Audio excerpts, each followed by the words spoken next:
Alors, bonjour Nathalie, bonjour Clarisse, j'espère que vous allez bien. Vous Bonjour allez Philippe, bien? bonjour Nathalie. Bonne année à tous les Alors, deux. je vous souhaite une bonne année et puis ainsi qu'à toutes les personnes qui nous écoutent, qui écoutent régulièrement nos lives, je vous souhaite une bonne année 2024, plein de projets, plein de réussites, plein de succès, de la santé. Mhm. Je sais pas, est-ce que l'une d'entre vous veut rajouter quelque chose par rapport à ce souhait 2024? Ouais. Bah, Moi, je voudrais vous dire bonjour à tous et effectivement, bonne année. Souhait que votre projet d'immigration se concrétise et que ça vous apporte beaucoup de bonheur. J'aurais pas dit mieux Nathalie. Voilà, que vous obteniez votre visa, votre titre de séjour avec beaucoup de fluidité. Oui. Bon, et puis c'est sûr qu'on va aussi penser, hein, je pense que Nathalie, tu le disais aussi, on va aussi penser à tous ceux qui vivent malheureusement dans des pays en guerre. On a cette chance, nous, hein, en France, au Québec, au Canada, on vit dans des pays. Mais il faut aussi penser à tous ceux qui vivent dans des pays avec une certaine instabilité, euh, oui, économique des fois, mais sociale, militaire ou autre. Donc aussi, on a une pensée à tous ces gens-là. Alors, tous les gens qui nous écoutent, n'hésitez pas, hein, encore, on le redit, c'est des fois juste à nous dire d'où vous nous écoutez. On sait que c'est un peu partout dans le monde, mais n'hésitez pas de dire d'où vous êtes, ça nous fera toujours plaisir.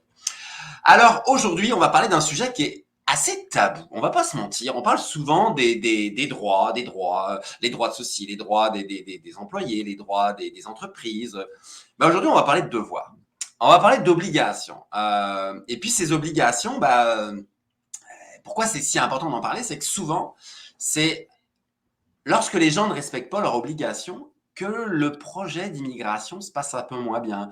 Alors, le projet d'immigration, mais des fois, ça peut être le processus de recrutement. Moi, je vous parlerai tout à l'heure de quelques principes qu'on a chez MoveJob où quand un candidat nous envoie un CV puis qu'on décèle qu'il y a des petits mensonges dedans. Alors, il y a des petits mensonges blancs qui, oh, ok, on voit qu'il a arrondison, mais des fois, on voit que c'est un peu plus complexe que ça. Malheureusement, on met la candidature de côté.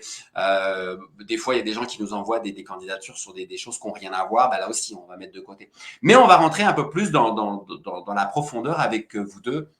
Et on va avoir plusieurs sujets. On va parler du côté légal, hein, quelles sont les obligations légales des candidats, l'importance de l'honnêteté dans le processus. Puis je le dis tout de suite, les entreprises ne veulent pas des gens parfaits. Ça, c'est clair. Donc, si à un moment, vous n'avez pas la compétence ou pas aussi forte que ce que recherche l'entreprise, c'est pas si grave que ça. Il faut être capable de le dire. Mais dire qu'on est super bon sur quelque chose, si c'est pas le cas, ça va poser un problème. On va parler aussi d'obligations en lien avec le côté culturel, le côté professionnel.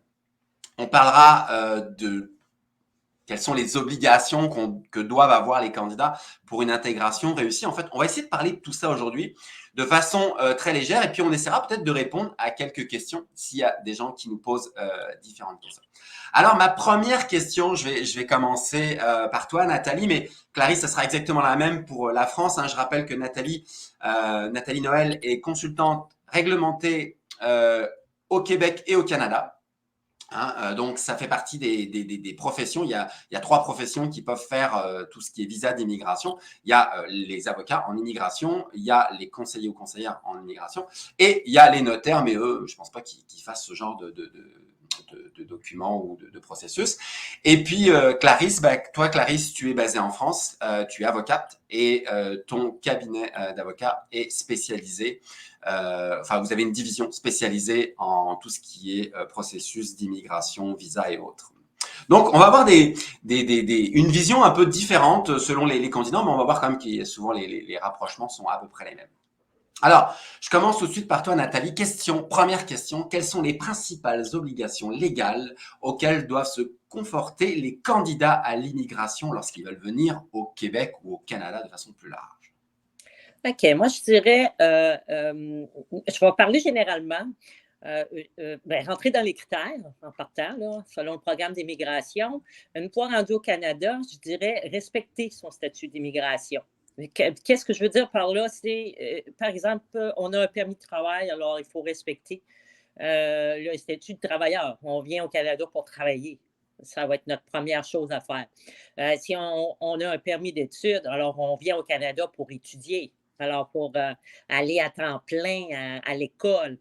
Si c'est un statut de visiteur, on vient au Canada pour visiter. Donc, on n'a pas le droit d'étudier, on n'a pas le droit de travailler.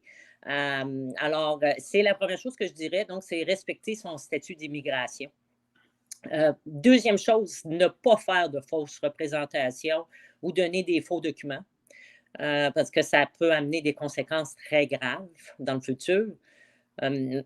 Respecter les lois de l'immigration, les lois du pays. Je parle en conséquence aussi les lois au Canada, on a des provinces, chacune des provinces a une loi.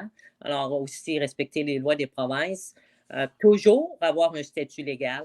Tant qu'on n'est pas résident permanent, il faut toujours conserver un statut légal temporaire. Alors, moi, je vous dirais que ce serait pas mal les 4 principales obligations que je dirais. Et Nathalie, là, tu viens de nous donner les obligations, donc les devoirs, mais c'est quoi les conséquences, les risques s'ils ne respectent pas ça? Parce que je dis toujours, hein, quand il y a des obligations, mais qu'il n'y a pas de conséquences derrière, ben, c'est des choses que personne ne respecte, mais c'est quoi les conséquences qu'il pourrait y avoir? Bien, une conséquence de ne pas avoir respecté son statut, par exemple, son statut d'étudiant, bien, on pourrait avoir des refus plus tard si on refuse, si on soumet une nouvelle demande. OK? C'est la même chose pour un permis de travail. Si on n'a pas de statut légal, par contre, disons qu'on a laissé aller notre statut, qu'on est encore au Canada, bien là, ça pourrait être des risques de renvoi dans son pays. Si c'est la fausse représentation, si un agent, aussi Immigration Canada s'aperçoit qu'il y a eu des faux documents ou des mensonges, bien, ça pourrait être même un bannissement du Canada pour 5 ans. Puis ça, ces choses-là paraissent dans le dossier, c'est-à-dire que si vous faites une demande d'immigration en France après ça, bien, ça va paraître dans le dossier. Alors, les conséquences sont quand même assez graves et sérieuses. Oui, puis d'ailleurs, je tiens à préciser, c'est que quand on a une condamnation ou autre, ben, c'est pas comme dans certains pays, ça s'efface pas forcément au bout d'un certain nombre d'années. Donc, vous pouvez garder votre condamnation, par exemple, pendant 5 ans, vous n'avez plus le droit de revenir au Canada, mais elle est toujours visible, même après les 5 ans. Donc, parce que des fois, dans certains cas, puis on en parlera peut-être avec Clarisse, il y a des choses qui s'effacent d'un relevé judiciaire, mais ça s'efface pas forcément. Donc, ça va avoir des conséquences si à un moment la personne veut revenir. Donc, merci Nathalie. Alors Clarisse, même question, c'est quoi les principales obligations si on veut venir s'installer en France? Je rejoins ce qu'a dit Nathalie. C'est vrai que sur le principe, un candidat qui souhaite venir s'installer en France, il doit être honnête dans sa démarche, en particulier au regard de son expérience professionnelle, de son CV et de ses diplômes. Puisque l'obtention d'un permis de travail en France est conditionnée très souvent à un certain type de diplôme et on doit fournir ces diplômes-là quand on fait les demandes. Donc, au bout d'un moment, on est vite rattrapé par son mensonge si on dit qu'on a un bac plus 5 et que finalement, ce n'est pas le cas, ou qu'on a une expérience professionnelle de 10 ans dans le BTP, alors finalement, ce n'est pas du tout notre domaine. Donc oui, il faut être honnête sur son parcours professionnel, sur son niveau d'études. Et également sur son historique de rémunération, parce que les prises de référence peuvent se faire et les employeurs sont assez méfiants et vérifient le parcours, le background des candidats. Donc c'est un premier conseil. Et évidemment, en France, on a le même système de sanctions en cas de fraude sur l'utilisation des visas, des titres de séjour. Et comme Nathalie disait, ça peut de la même manière en France conduire à une délivrance d'OQTF, on appelle ça en France une obligation de quitter le territoire français, qui est une décision administrative qui oblige un étranger à quitter le territoire, avec des délais parfois très très courts, hein, ça peut être 48 heures, donc ça peut être assez violent hein, comme procédure, reconduite à la frontière, et puis maintenant, cette reconduite à la frontière peut s'accompagner d'un bannissement plus général de la France et de l'Union européenne. On a le système ETIAS qui va être bientôt mis en service, qui permet en fait un contrôle de toutes les frontières de l'espace Schengen. Et par exemple, si vous êtes entré illégalement sur, je sais pas moi, en Allemagne et qu'ensuite vous voulez revenir en France, vous pouvez être bloqué. Donc oui, là aussi, ça peut impacter non seulement la France, mais aussi tous les déplacements au sein de l'Union européenne. Et toutes les deux, vous avez parlé de l'importance de l'honnêteté. Quand on parle d'honnêteté, des fois c'est subtil, mais comme tu disais, les gens qui arrondissent un peu le nombre d'années d'expérience, qui au lieu de dire qu'ils ont le niveau d'un diplôme, ils marquent qu'ils ont le diplôme. Quel autre type de choses vous voyez des fois qui sont à la limite de l'honnêteté ou de la transparence, je sais pas trop que vous voyez, puis qui peuvent amener une problématique? Clarisse, je te laisse répondre. Oui, moi, il y a des sujets qu'on peut voir, c'est l'usage de faux documents. Ça, c'est un sujet assez récurrent, c'est-à-dire la fraude à la carte d'identité ou au passeport. Et la fraude aussi documentaire au niveau des diplômes, ce qui est puni en France quand même de sanctions pénales. Donc, ce n'est pas anodin, hein. Ça peut être pour l'utilisation de faux diplômes, hein, de mémoire dans le code pénal, c'est 3 ans d'emprisonnement et 45 000 € d'amende. Donc, on rigole pas trop avec ces choses-là. Et ce qu'on constate, c'est souvent dans le cadre souvent dans les chantiers BTP, on a des travailleurs détachés qui viennent de l'étranger travailler sur ces chantiers-là et ils s'échangent les cartes BTP. Donc, ils changent les photos, ils changent les noms et ça peut même aboutir à l'usurpation d'identité, c'est-à-dire des salariés étrangers qui constatent après un certain temps que, je sais pas, ils perçoivent plus des prestations, des prestations sociales qu'ils percevaient auparavant parce on a usurpé leur identité. Donc, il y a vraiment une attention très poussée de l'inspection du travail en France ces derniers temps, et en particulier dans le contexte des Jeux Olympiques, sur la fraude documentaire. Et oui, c'est vraiment pas recommandé voilà, de procéder à ce genre de fraude. Nathalie, de ton côté au Québec? De mon côté, au Québec, je vois beaucoup peut-être de fausses attestations d'employeurs. Moi, je répondrais à ça que les bureaux des visas, ils font leur appel aux employeurs et souvent, ils vont exiger un autre document aussi. Un document qui vient, exemple, du gouvernement. Je prends l'exemple, quelqu'un de la Tunisie on va pouvoir peut-être lui demander son relevé de caisse nationale. OK, ce document-là vient du gouvernement, si on peut dire. Alors, c'est un document sur lequel on peut se fier. Je vois des fausses attestations. Ce que je vois souvent, c'est dans les CV. Souvent, les gens, ils vont...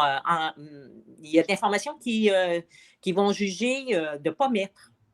Je donne un exemple. Des fois, la personne peut avoir travaillé dans un autre poste que le poste auquel elle aspire au Québec, puis elle pense que ce n'est pas pertinent, donc elle ne le met pas dans son CV. Moi, je dis toujours aux gens, il faut tout mettre dans votre CV. Que ce soit une profession qui n'a aucun lien avec le poste que vous postulez ou que ce soit une profession où vous étiez payé non déclaré. Okay? Il faut le mettre parce que les agents, quand ils regardent le CV, quand ils analysent la demande, eux autres, ils se posent des questions. Alors, le moins de questions qu'ils vont se poser, le mieux que ça va aller dans une demande. OK? Alors, l'agent, lui, s'il voit, par exemple, entre 2019 et 2021, la personne, elle n'a rien dans son CV, mais il va dire qu'est-ce que cette personne-là faisait en 2019-2021. Est-ce que cette personne-là était dans un autre pays illégalement? Est-ce qu'elle était, je ne sais pas moi, dans un groupe armé? Est-ce que l'agent, c'est ce qu'il veut savoir? Okay? Puis le principe de l'Immigration Canada, il y a l'obligation de la santé et la protection de son peuple. Alors, pour la protection, les agents ont l'ordre d'aller plus loin dans les CV, okay? Dans les documents. Alors, c'est important quand vous faites votre CV de tout mettre dans votre CV et puis d'être transparent envers les personnes qui vous aident dans votre demande. Il y a toujours une solution à trouver. Il faut juste savoir s'il y a un problème quelque part. Alors, c'est les recommandations ou c'est les choses que je vois plus souvent, moi, de mon côté. Exact, et je vais aller dans le même sens que toi, Nathalie. Nous, en fait, sur la plateforme MoveJob, on dit aux candidats, déposez votre CV, faites le CV le plus juste, le plus récent possible, incorporez directement votre lettre de motivation. Puis, Si, par exemple, il vous manque un peu d'expérience dans tel ou tel secteur de votre expertise, bah dites-le, c'est pas grave. De toute façon, je l'ai dit, les employeurs veulent pas des gens parfaits, ils veulent des gens honnêtes, ils veulent des gens qui vont être aussi très clairs sur leur expertise. Parce que le pire de tout qui puisse arriver, c'est que vous avez menti sur une compétence, vous faites recruter, l'entreprise se rend compte que vous n'avez pas la compétence que vous aviez justifiée, puis elle a quand même votre CV. Ben, qu'est-ce qui va se passer? C'est qu'elle va mettre fin à votre contrat pour faute et il va falloir quitter le territoire du Canada et du Québec. Et en fait, la même chose aurait pu se produire, mais si l'entreprise avait dit ah oui, je sais qu'il m'avait marqué qu'il avait, je sais pas moi, admettons que ce soit un mécanicien, il connaissait pas trop la mécanique diesel, mais c'est bon, ok, on le savait, ben c'est pas grave, on va le former, on va l'accompagner, on l'a accepté tel qu'il était là, alors que il a dit qu'il était parfaitement à l'aise dans la mécanique diesel. Arrivé sur place, c'est pas le cas, ben là il y a une frustration. Puis là à ce moment-là, l'entreprise commence à se dire est-ce qu'il m'a menti sur d'autres choses? Puis là, ben, c'est sûr que ça entraîne différentes choses. Euh, aucune de vous deux a parlé de ça, mais l'honnêteté aussi sur la santé. C'est-à-dire que si la personne a un problème physique, psychologique en lien avec le poste de travail, c'est important de le mentionner. Si la personne a un handicap pour exercer son métier, il faut qu'on le sache parce que c'est pas arrivé sur place qu'on on va gérer ça. Je sais pas moi, quelqu'un qui aurait un problème de dos, puis qui fait un métier manuel et dont ce problème de dos va occasionner peut-être des arrêts hauts, ben, ça aussi, c'est quelque chose qui est important parce que c'est déjà arrivé que les gens arrivent avec une ancienne blessure. Puis, globalement, ils ne peuvent pas être opérationnels à 100%. Et là, ça met fin aussi au contrat. Donc, est-ce que vous auriez des commentaires à faire par rapport au domaine de la santé, par exemple, Clarisse? Oui, moi j'en ai un. C'est vrai, Philippe, tout ce que tu as dit hein, sur la santé. En France, on a quand même un principe qui est très protecteur à ce niveau-là. C'est l'article 12.21.6 du Code du travail qui pose un principe de respect de la vie privée des candidats. Et c'est un principe très fort en France, hein, ce respect de la vie privée. C'est-à-dire qu'on ne peut pas forcer un candidat à un emploi à donner des informations sur sa vie privée, dont sa santé. Donc, l'entretien d'embauche n'est fait que pour apprécier normalement la capacité à occuper un emploi et les capacités professionnelles. Donc, on a toujours quand même cette petite finesse des textes. On ne peut pas vraiment forcer un salarié à donner, à dire s'il est malade, s'il est suivi par un psychologue ou autre. Bon, évidemment, dans le cas d'un handicap physique, si une personne postule à un emploi pour piloter un avion et qu'en fait elle est aveugle, évidemment, ça va poser un problème objectif. Mais sinon, on ne peut pas demander à un candidat de donner son bilan de santé, on va dire. Alors, j'ai hâte que Nathalie nous parle un peu de la vision au Québec par rapport à la même question. Comment ça se passe, Nathalie? Quelqu'un qui arrive et puis qui n'aurait pas l'aptitude physique pour... Ouais, ce que je dirais, c'est qu'au Canada, il n'y a aucun emploi qui est garanti. C'est pas parce qu'on a signé un contrat de travail que l'employeur est obligé de respecter le contrat de travail. Puis là, je vais mesurer mes mots. On a une loi des normes du travail chez nous. On a la loi de la CNESST. Si quelqu'un arrive ici au Canada, il signe un contrat de travail, puis il est blessé, il arrive, il est déjà blessé, puis que l'employeur le constate, je crois que l'employeur a le droit de le mettre à pied ou de le congédier avec une bonne justification, avec des preuves. OK? Quand un immigrant arrive au Canada, au Québec, il tombe sur la loi des normes du travail. Donc, il est considéré comme un autre travailleur canadien ou québécois. OK? Alors, moi, si vous mentez, vous avez un problème de santé, puis vous êtes confronté à cela une fois arrivé au Canada. Moi, je vous dirais, ça commence mal, votre début au Canada. Déjà d'arriver dans un nouveau pays, c'est stressant. Il y a plein de choses, là, plein d'émotions, puis tout ça. Puis là, vous êtes confronté à une situation comme ça. c'est sûr que ça va mal finir. Puis c'est sûr aussi que personnellement, tu sais, ça va vous impacter énormément. Alors, puis je ne suis pas une spécialiste en droit du travail, mais en même temps, l'employeur a le droit de mettre fin à des contrats quand il y a des raisons sérieuses de le faire. OK? Et puis, j'irais dans les deux sens, aussi bien sur la France que le Québec, c'est qu'il y a une période d'essai, que lors de cette période d'essai, il y a une visite médicale qui va être souvent organisée par l'entreprise, et que si pendant la visite médicale, eh bien, il y a une inaptitude, eh bien, ça peut être un motif d'arrêt de la période d'essai, tout simplement. Donc, il faut vraiment penser à ça parce que c'est pas, il faudrait surtout pas que certaines personnes se disent, bah, on verra ça arriver sur place. Je pense que ça serait la pire des erreurs à faire parce que si l'entreprise vous dit, bah, puis au Québec, hein, si on a un visa fermé, l'entreprise décide de ne pas vous garder parce que vous êtes inapte physiquement à faire votre job, donc pour lequel, mais retrouver un autre employeur va être très compliqué parce que l'autre employeur va appeler celui qui vous a fait venir et puis bah, il va lui dire, bah non, je ne l'ai pas gardé pour telle raison. Donc je pense qu'il ne faudrait surtout pas se dire, oh, c'est pas grave, on verra ça arriver sur place. Ça serait le plus mauvais choix. Pour compléter, Philippe, de toute façon, dans la procédure d'immigration, pour venir en France, il y a une visite médicale qui est organisée systématiquement, donc soit au départ, soit à l'arrivée en France, avec l'Office français de l'intégration et de l'immigration. Donc, de toute façon, à un moment donné, il va y avoir un bilan de santé qui est fait, soit avant le début du contrat de travail, soit tout au début. Donc, c'est sûr que ça va être un point abordé pendant la procédure. Donc voilà, donc pensez-y si vous avez des choses là-dessus, bah, assurez-vous que vous serez apte avant de partir. Maintenant, je vais vous poser des questions en lien avec les obligations qu'ont les candidats et les candidates en lien avec la culture de l'entreprise et l'environnement professionnel. Alors, qui veut commencer déjà sur la culture du pays dans lequel l'immigrant va aller? Qu'est-ce que vous pourriez leur dire comme obligation? Je vais commencer. Vas-y, Nathalie. Alors, pour la culture, tous les pays ont des cultures différentes. Alors, moi, je me mets à la place d'un immigrant qui s'en vient travailler au Canada et au Québec.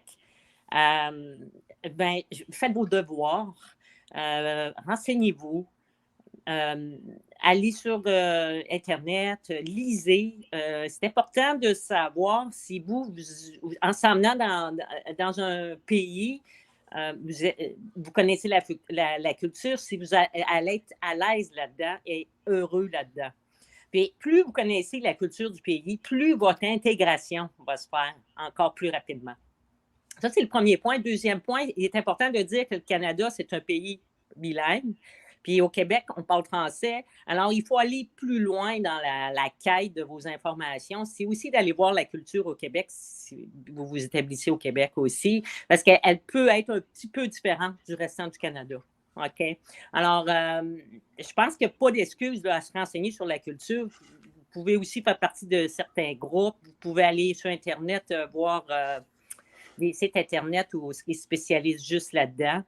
Ce serait le point le plus important. La culture, c'est la première chose qui va vous frapper au visage quand vous vous établissez dans un pays. Clarisse, de ton côté? Moi, je dirais que pour la France, la maîtrise de la langue française reste quand même incontournable. Malheureusement ou heureusement, je ne sais pas, dans beaucoup de secteurs d'activité, le français demeure indispensable. Et il y a encore beaucoup de secteurs d'activité qui ne travaillent pas en anglais, par exemple, ou dans d'autres langues. Hein. Donc, la maîtrise du français, c'est primordial. Donc, prendre des cours de français. Oui, s'intégrer à une communauté d'échanges, de discussions. Il y a énormément de groupes d'expatriés pour toutes les nationalités en France. Donc, par exemple, si vous savez que vous allez vous établir à Lille ou à Marseille, il y a forcément des associations qui existent d'accueil des étrangers. En France, il y en a un grand nombre. Le JITSI, il y a plein d'associations spécialisées dans l'accueil des immigrants. Donc, il faut se rapprocher d'eux pour avoir des informations sur, par exemple, l'accès à la santé, l'accès aux aides sociales, l'accès au logement, à l'éducation, si vous avez des enfants. Enfin, voilà, il y a quand même enfin, la France a quand même est une terre d'accueil historiquement, et on a quand même des infrastructures qui permettent de faciliter l'intégration des talents. Et puis, il y a certaines entreprises qui ont un programme d'accueil et d'intégration plus abouti que d'autres et qui vous aident énormément aussi pour accomplir toutes ces premières démarches.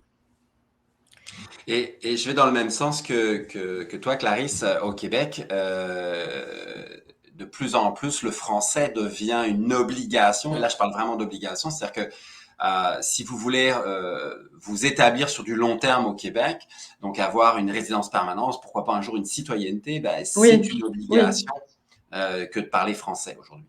Oui. C'est vraiment... et puis, plus les années vont avancer, là, plus ça va être assez rigoureux par rapport à ça. Je ne sais pas si Nathalie, tu voulais faire un complément. Oui, effectivement, le ministère de l'Immigration du Québec est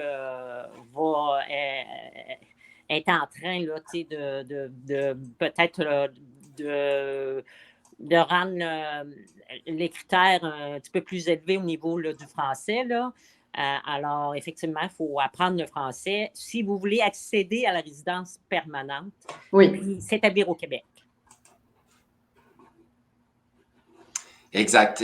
Donc ça, c'est vraiment des choses qui sont très importantes. Hein. On le voit, en tout cas, nous, on l'a déjà vu auprès d'entreprises au Québec, qui à un moment ont recruté des gens qui parlaient pas français, qui parlaient pas des fois très peu anglais. Et puis au moment où ils veulent renouveler leur visa, l'administration dit non, parce que la personne n'a pas fait les efforts pour apprendre le français. Malheureusement, on refuse, quoi. Donc ça, c'est quand même des choses qui sont importantes à avoir en tête. Oui, puis je vais rajouter quelque chose, Philippe, c'est que le MIFI, qui est la province de Québec, prévoit justement ajouter cette loi-là dans les critères, c'est que les gens qui sont sur un permis de travail depuis 3 ans au Québec vont devoir avoir le niveau français 4, disons 4 sur 10, pour vous donner une idée, pour renouveler leur permis de travail. Ça veut dire que des gens qui sont arrivés en 2020,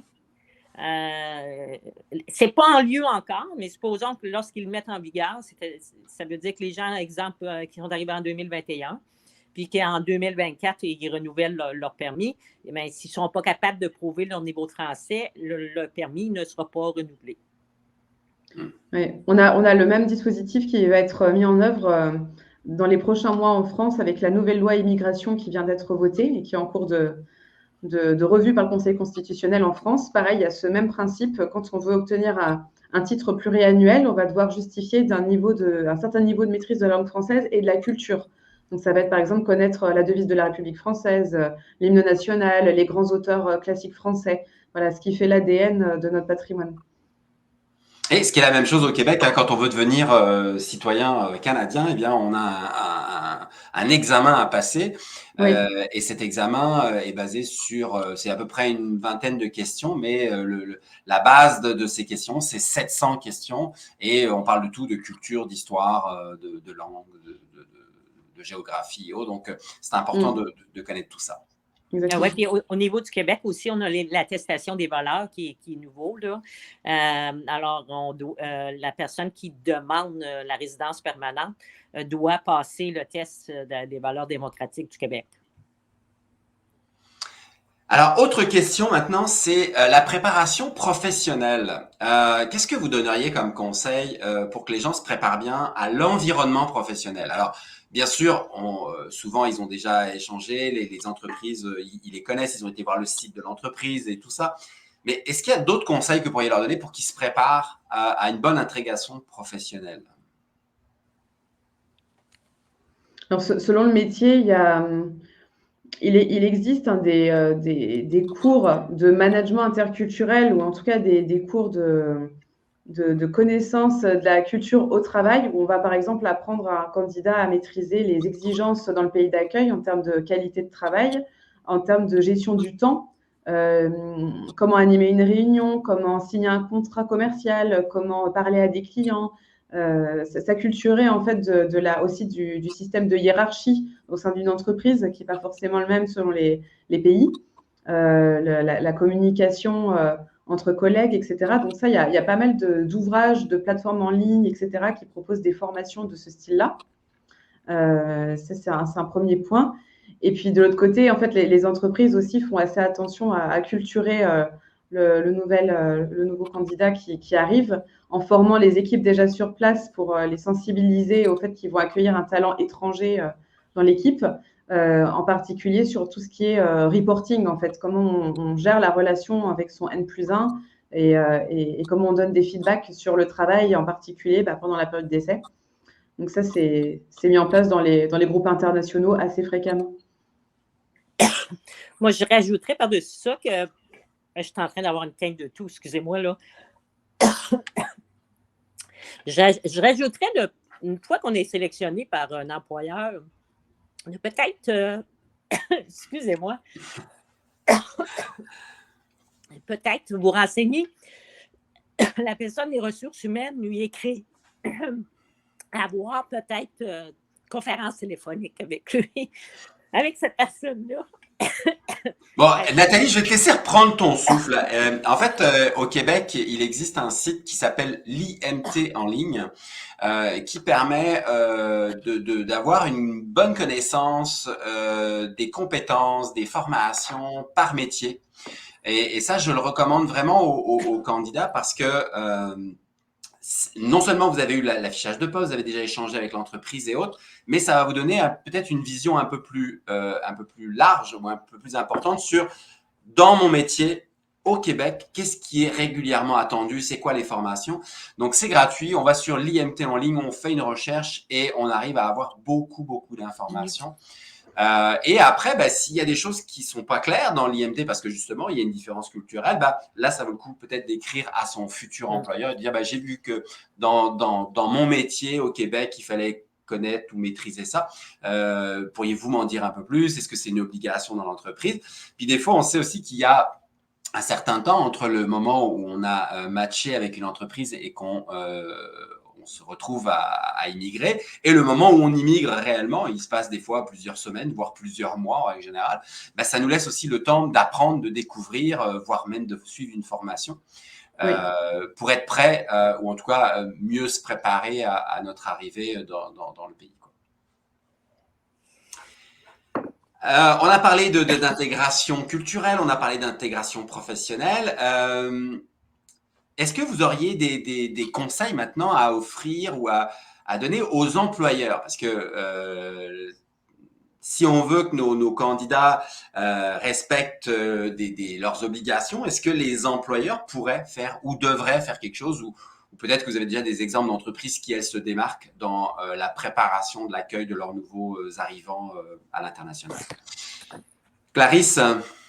Oui, alors dans la loi en tant que telle, il n'y a pas d'obligation particulière, mais en pratique, pour que l'intégration de ces talents-là soit une réussite pour les deux parties, c'est vrai que les directions des ressources humaines mettent en place des programmes d'intégration en plusieurs temps. Généralement, évidemment, le candidat rencontre, arrivé une fois en France, la DRH ou la responsable des ressources humaines qui leur montre les locaux, qui leur font rencontrer les interlocuteurs. Et ensuite, les équipes sur place sont formées. Il y a plus de temps de rencontre, en tout cas, et d'échange au début de la relation. Et puis surtout, comme je le disais, c'est les aider pour toutes les démarches administratives pour que l'intégration en France, de manière générale, se passe bien. Sur l'accès au logement, par exemple, il peut y avoir une aide à la recherche du logement. Il peut y avoir des aides mises en place par l'entreprise de manière volontaire, évidemment, pour que le conjoint, par exemple, aussi trouve un travail, pour que les enfants soient scolarisés. Enfin, c'est un accompagnement volontaire que les employeurs proposent parfois pour faciliter l'intégration. Parce qu'évidemment, l'accueil d'un talent étranger en France, ça a un coût pour l'entreprise qui doit payer souvent une taxe à l'entrée. Et puis qui paye aussi parfois les frais d'un conseil en immigration et qui parie un peu sur ce talent-là. Donc l'intérêt, c'est de le fidéliser et de l'intégrer au mieux dans l'organisation de l'entreprise pour ne pas gâcher ce potentiel-là. C'est bien dit, Clarisse. Moi, de mon côté, tout ce que tu as dit, c'est parfait. Je dirais à l'employeur peut-être de plus communiquer avec leurs travailleurs. Je vois souvent des employeurs qui sont en attente. Une fois qu'ils ont signé le contrat de travail, ensuite, c'est comme s'ils ils regardaient plutôt du côté de la firme de recrutement et l'immigration. Donc, d'avoir plus de contact avec leurs travailleurs, ça l'aiderait beaucoup l'intégration. Puis, connaître aussi la culture du pays. Non seulement le travailleur doit connaître la culture au Canada, mais l'employeur doit aussi connaître d'où vient son travailleur, puis la culture, afin de bien se comprendre. Oui, puis nous, ce qu'on propose toujours aux entreprises, c'est une fois que le recrutement est finalisé, qu'on sait que la personne va arriver dans 2, 3 mois, ben, c'est de continuer, alors des fois même de mettre en lien un employé du département du service qui va être un futur collègue avec la personne pour qu'il puisse échanger. Des fois, s'il y a des réunions avec tous les outils qu'on a aujourd'hui, Google Meet, Zoom et autres, c'est de l'inviter à participer et en fait déjà de créer des liens avec sa future équipe. Donc ça permet vraiment une meilleure intégration. Et puis il existe au Québec beaucoup d'organismes qui permettent justement à la découverte des différences culturelles. Puis c'est de se dire notre employé qui arrive, lorsqu'il sera arrivé sur place, on va lui offrir quelques jours, souvent c'est à peu près une semaine, d'intégration dans un centre de formation spécialisé dans les intégrations multiculturelles. Et c'est vraiment, à mon avis, le plus beau cadeau que l'entreprise puisse se faire à elle-même et aux candidats, parce que ça va éviter des petites erreurs d'incompréhension, de méconnaissance des us et coutumes du pays dans lequel la personne arrive. Puis comme disait Nathalie, et ça je trouve ça très bien, c'est important aussi que l'entreprise ait une connaissance des différences culturelles avec le pays d'où vient le candidat, parce que ça peut permettre peut-être aussi à l'entreprise de dire « Ah oui, il nous a dit ça, mais je sais que dans son pays, c'est plutôt comme ça. » Souvent, par exemple, par rapport à la hiérarchie, il y a des pays où les employés ne disent jamais non à leur chef. Alors, mais c'est pas parce qu'ils disent oui qu'ils savent ou qu'ils ont compris. Donc, ça vaut peut-être le coup aussi que l'entreprise ait conscience de ça pour éviter les erreurs. Est-ce que vous auriez, là, je vois ça fait déjà 37 minutes qu'on est ensemble. Est-ce qu'il y a des sujets qui, pour vous, seraient importants de rappeler en obligation auprès des candidats? Est-ce qu'il y a avant que je pose la question aux gens qui nous écoutent, s'ils ont des questions, est-ce que, par exemple, Clarisse, toi, tu dis, ça, c'est quelque chose qui est vraiment important que les candidats doivent faire avant de partir? Mais je pense qu'il faut être diligent, en fait. Pour qu'une procédure d'immigration soit réussie, il faut que le candidat et l'entreprise travaillent conjointement pour donner les documents qui sont nécessaires dans les temps pour être transparent dans les informations qui sont communiquées. Pour donner un exemple très simple, un candidat qui souhaite rejoindre une entreprise en France, d'abord, l'entreprise va devoir faire une demande d'autorisation de travail. Elle va faire cette autorisation de travail sur la base de ce que le candidat lui aura dit, notamment comme expérience professionnelle, comme diplôme. Et une fois qu'on a cette autorisation de travail, le candidat va faire sa demande de visa. Et s'il fait sa demande de visa tout seul, entre guillemets dans son coin, en mettant des informations qui sont contradictoires avec celles qu'il a données à l'employeur pour faire la demande d'autorisation de travail, on va avoir un refus. Et là, la procédure sera bloquée parce qu'il n'y aura pas eu un échange transparent entre les parties. Donc, c'est ça qui est dommage. Donc, ça rejoint la première question qu'on a abordée au début de ce live, c'est l'honnêteté, la transparence et la diligence dans le fait de communiquer les documents en temps utile pour qu'on ne perde pas de temps en fait, pour l'intégration. Je confirme ce que Clarisse dit. Et puis, il y a une chose que je dirais aussi, est-ce que ça rentre dans les obligations? Pas nécessairement, mais de ne pas laisser son emploi. Tant que la lettre d'acceptation du permis de travail n'est pas, on ne l'a pas en main, et tant que l'employeur n'a pas donné son accord pour l'arrivée du travailleur. Je vois ça des fois, là, les gens ils quittent leur emploi lorsqu'on soumet le permis de travail, exemple. Il y a un délai. Ensuite, l'économie peut faire en sorte que l'employeur décide de faire arriver le travailleur plus tard ou des choses de même. Là. Alors, oui, les documents, c'est important de les avoir en main. Oui, l'honnêteté, c'est très, très important, mais aussi de ne pas laisser votre emploi. Prenez rien pour acquis, ne laissez pas votre emploi. Ouais, je pense que vous avez bien résumé les situations. Nous, ce qu'on recommande, et alors, est-ce qu'on parle d'obligation? En tout cas, nous, on dit que c'est vraiment une opportunité de plus pour les candidats. C'est lorsqu'ils déposent leur candidature sur la plateforme MoveJob, c'est incorporer dans le même PDF votre CV, une lettre de motivation qui explique pourquoi vous voulez immigrer, je sais pas moi, en France, au Canada ou autre part, en Suisse, en Belgique ou autre. Expliquez clairement votre projet. Ça rassure aussi. Et si vous pouvez, surtout si vous avez des métiers qui sont techniques ou manuels, n'hésitez pas à mettre soit des photos avec toujours dans votre document de vos réalisations, des liens sur vos réalisations et autres. Tout ça, c'est des choses qui vont amener une plus-value auprès du candidat, de l'entreprise qui se dit « Ah, le candidat, c'est un vrai projet ». Je vois encore des gens qui, malheureusement, mettent leur CV, pas d'explication, pas de projet, rien. Mais c'est sûr que c'est pas motivant pour l'entreprise de se dire ah ben je vais recruter cette personne-là. Oui, il y a un CV, mais il n'y a pas de projet. Pourquoi il immigre? C'est quoi son objectif? Et pourquoi il vient en France et pourquoi il n'irait pas au Québec? C'est quoi? Donc, plus vous allez bâtir votre projet, plus ça va être clair. Plus vous avez de chances que ça réussisse. Puis ça, c'est de votre ressort, c'est de votre obligation. On le sait aujourd'hui, tout va vite. Donc, si vous préparez pas bien l'entreprise avec tous les outils, toutes les informations, c'est pas l'entreprise qui va faire des recherches pour vous. Tout à l'heure, Nathalie parlait des gens à l'immigration. Eux, ils veulent comprendre. L'entreprise, elle prendra pas tout ce temps-là. Elle va se dire, ah, il m'a amené un beau CV, une belle lettre de motivation, un autre document avec des liens qui m'expliquent ce qu'il a déjà fait, où est-ce qu'il travaille et autres. OK, c'est un candidat qui a l'air sérieux dans sa démarche, je vais être sérieux dans la mienne et je vais aller de l'avant avec lui, puis je vais lui écrire et puis on va commencer notre relation. Donc, je pense que ça, c'est l'obligation des candidats pour bien se préparer, puis donner envie aussi à l'entreprise de s'engager parce qu'on parle quand même d'un engagement. Oui, on parlait tout à l'heure depuis le début d'obligations des candidats, mais il y a aussi des obligations des employeurs. Et l'employeur va aussi prendre une obligation et c'est de s'engager à accueillir la personne de la meilleure façon.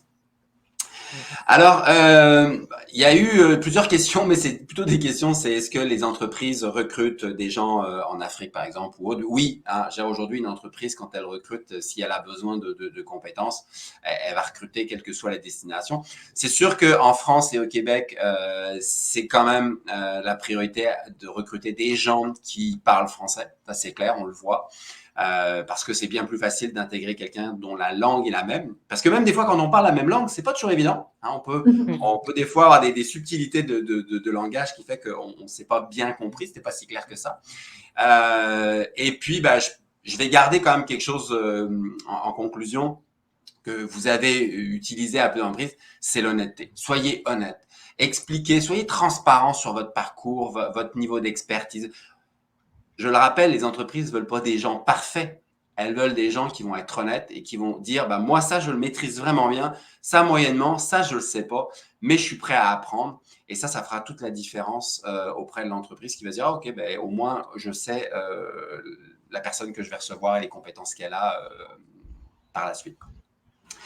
Je vais vous passer un petit mot de la fin. Ça fait déjà 43 minutes qu'on est ensemble. Alors, Clarisse, mot de la fin par rapport à qu'est-ce que tu voudrais partager auprès des candidats qui nous écoutent? Oui, peut-être des entreprises aussi qui nous écoutent. Oui, que cette année en France, l'année 2024, c'est une très grosse année du point de vue de l'immigration et de l'accueil des talents étrangers pour deux raisons. La première, évidemment, c'est l'organisation des Jeux olympiques cet été, des Jeux olympiques et paralympiques à Paris. Et évidemment, outre la communauté sportive, il y a énormément d'entreprises françaises qui vont avoir besoin de main-d'œuvre étrangère pour organiser les Jeux, dans tout secteur d'activité, l'hôtellerie, la restauration, le BTP, ça va drainer énormément d'activités. Donc, regardez un peu de ce côté-là. Et puis, en France, on a donc la loi immigration qui a été votée un peu dans la douleur, mais tout de même en début d'année par le Parlement, l'Assemblée nationale, qui est en cours d'analyse devant le Conseil constitutionnel. Mais en tout cas, ça va amener des modifications de la loi sur les procédures d'immigration, que ce soit pour des profils peu diplômés, peu expérimentés, comme pour des profils très expérimentés et diplômés. Donc, ce sera à surveiller dans le courant de l'année Donc, continuez à nous suivre pour tout savoir sur ces actualités. Et puis c'est sûr, Clarisse, qu'on se reparle dès que tu as plus d'informations. On refait un live justement sur les changements qu'il y a par rapport à l'immigration et cette nouvelle loi qui est en train de se débattre. En tout cas, on a entendu parler beaucoup, même au Québec. On y est presque. Donc on aura l'occasion de se reparler par rapport à ça. Nathalie, mot de la fin auprès des candidats qui nous écoutent ou des entreprises. Moi, je suis heureuse pour la France. Clarisse, je suis heureuse pour vous parce que c'est une bonne nouvelle. Nous, c'est sûr qu'ici au Québec, au Canada, on est un petit peu dans le ralentissement, mais on a la bonne espoir que ça va reprendre. Moi, je dirais aux candidats aussi pour la recherche des emplois, peut-être regarder à l'extérieur des grandes villes. Tout ce qui est en région, souvent besoin beaucoup de main-d'œuvre. Je vois même en ce moment là, des taux de chômage de 2,4 2,4 en baisse par rapport à novembre. Là. Dans des régions, là, c'est ce qui veut dire qu'ils sont en plein emploi et qu'ils ont besoin de main-d'œuvre. Alors, regardez en dehors des grandes. Quand je dis des grandes villes, je parle bien de Montréal. Là. Alors, ça. Puis, au Canada, il y a besoin de travailleurs, il y a besoin d'immigrants. Alors, ça sera toujours positif là, pour l'immigration au Canada. J'ai ce grand espoir-là, j'en suis convaincue. Et d'ailleurs, je vais dans le sens que tu soulignes, Nathalie. Je donne toujours ce conseil aux candidats qui s'inscrivent sur la plateforme MoveJob et qui veulent immigrer au Québec. Je leur dis, marquez Canada, parce que de toute façon, vous êtes francophone, vous êtes sur la plateforme et il y a plein de postes de francophones à l'ensemble du Canada. Mais c'est surtout, c'est que si vous marquez par exemple Montréal, on prenait l'exemple de Montréal, on n'a rien contre les gens de Montréal, on aime les entreprises de Montréal, mais c'est sûr que s'il y a des entreprises qui sont en région, on a fait à plusieurs reprises en 2023 des lives avec la ville de Shawinigan, mais qui connaissait la ville de Shawinigan à l'international avant qu'on fasse ces lives? Personne. Pas moi en tout cas. Voilà, c'est ça. Donc il y a plein d'autres villes en région où les entreprises ont besoin de recruter et elles sont présentes sur la plateforme. Donc, si vous marquez Canada, vous allez matcher avec ces entreprises-là. Alors que si vous avez marqué Montréal, vous allez matcher avec les entreprises de Montréal, de Québec ou autres, selon la ville que vous aurez marquée. Donc, retirez peut-être la ville et marquez Canada et vous aurez plus d'opportunités pour immigrer. Et c'est vrai que ces entreprises-là sont à la recherche. Et on a encore, comme tu le disais, et on va avoir pour les prochaines années des taux de chômage très, très faibles. Ça sera assez fréquent qu'on ait des taux de chômage inférieurs à 3% en région. Donc, il y a plein d'opportunités qui vont se créer dans l'avenir. Et pour ça, il faut être au bon endroit. Donc, oui, je pense que c'est un bon point, Nathalie, de dire ne regardez pas uniquement dans les grandes villes, il y a plein d'opportunités à l'extérieur. Puis quand on est dans des villes plus petites, aussi on a moins de compétition. Donc on a plus d'opportunités de trouver notre premier emploi. Alors merci à vous deux, merci de votre temps.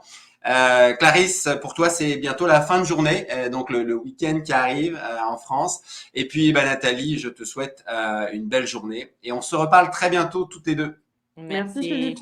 Merci Nathalie. À bientôt, bonne journée et puis merci à tous de nous avoir écoutés. Merci.